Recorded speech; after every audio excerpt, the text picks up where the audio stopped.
Tapi rasa macam dekat Rome. Dengar tu macam dekat Rome.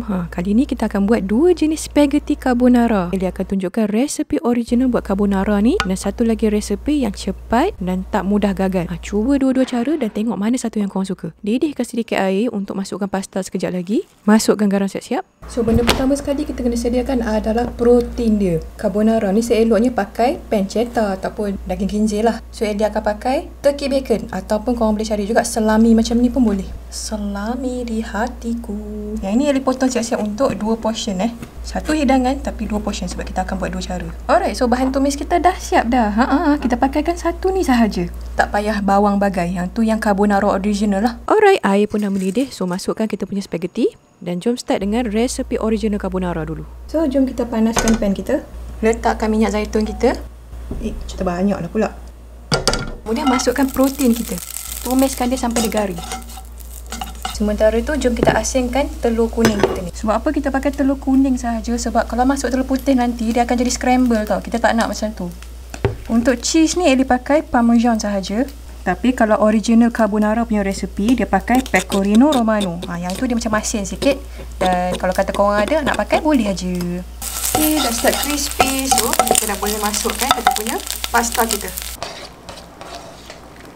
Kalau dengar dia macam masak sizzle-sizzle macam tu, maksudnya korang punya api tu terlampau kuat. Tak basah-basah nanti pasta korang kering.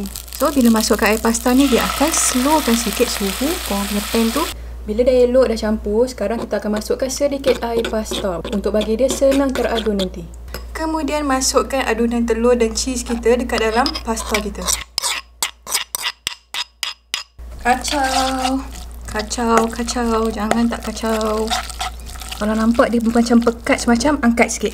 Angkat sikit supaya telur korang tu tak cepat masak. Memang bila dah masukkan saja adunan telur dengan cheese kita tadi tu, korang memang wajib kena pandai kacau dan kena pandai adjust. Kalau nampak macam ni macam cepat sangat pekat, angkat sikit. Maksudnya kita punya api tu jauh. Kalau katalah korang macam tak confident, nak tutup dulu pun boleh. Lepas tu kena on balik lah.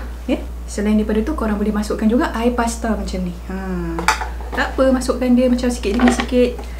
Supaya korang punya telur ni tak masak. Yang tu yang penting tu. Kalau kata dah masak, game over.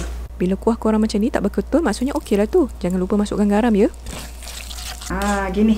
Kalau kata dah nampak dia mula pekat dan kaut dekat korang punya pasta tu, maksudnya dah siap. Nampak senang kan? Tapi sebenarnya perlukan teknik juga ni. So bolehlah hidang. So cara nak hidangkan dia, korang boleh gulungkan dia ke dalam senduk macam ni. Cara macam ni dia renyah sikit lah. Kalau kata nak senang, follow cara yang Eli buat untuk aglio olio. Kautkan semua kuah tu sekali ya. Kemudian Eli letakkan sedikit daun parsley ni. Dan taburkan sedikit lagi keju parmesan kita.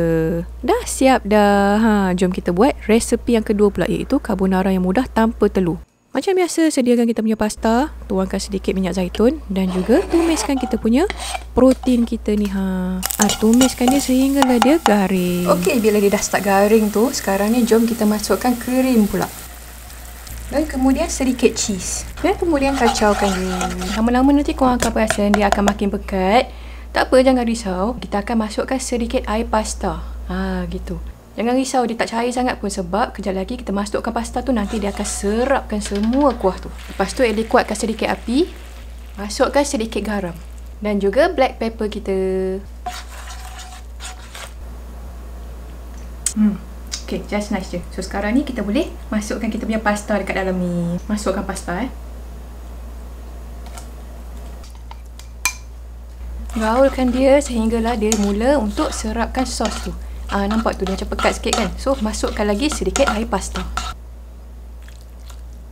Sekarang ni tinggal korang nak gaulkan dia bagi kuah dia ni serap dengan elok. Nampak tu, kalau nampak dia masih lagi berair macam ni, belum lagi.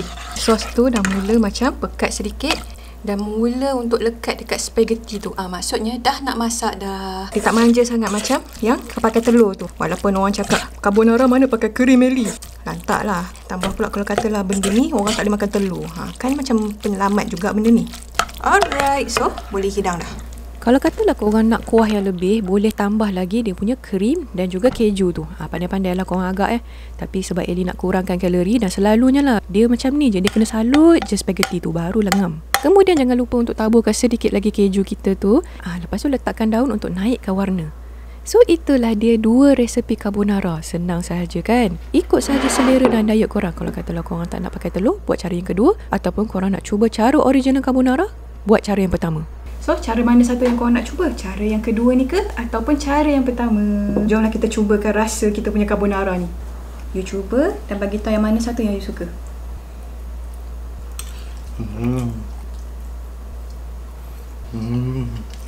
Ini lagi yang lagi legit. Yang ni? Yang ini pakai telur. Yang ni pakai krim. Oh, tahu. That one can taste the cream. This one can taste Boleh legit. Boleh rasa dia punya rasa telur dia? Tak lah rasa telur, tapi rasa macam dekat roll. Okey. So sekarang ni Ellie pula nak rasa. Tak tahu nak kata apa bila ada orang komen macam tu kan. Okey lah, asalkan dia suka kan. Mercik mata. Apa sedap. Dia tak rasa telur sangat tau. Tapi dia rasa bila korang makan tu macam creaminya. Macam tu je. Dia tak rasa hanya telur tu. Yang ini bila korang makan confirm korang rasa dia punya krim tu. Dua-dua sedap. Tapi itulah, kalau katalah nak makan legit carbonara, buat cara yang pertama. Tapi kalau kata korang nak mudah dan korang suka rasa krim tu, buat cara yang kedua. So itu sajalah resepi carbonara kita kali ni. Harap korang cubalah resepi ni sebab memang mudah. Cuma dalam mudah tu korang kena pandai adjust sikit lah. Dan jangan lupa untuk tag basically bila korang buat, okay? So selamat mencuba. Bye bye. Sedap. Ini lah favourite yang ni. Nombor 1 ni. Sedap.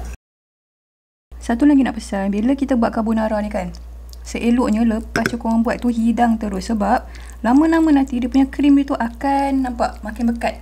Boleh je korang nak masak balik, letakkan air, pasta semua tu. Tapi lama-lama nanti takut pasta korang overcook pula.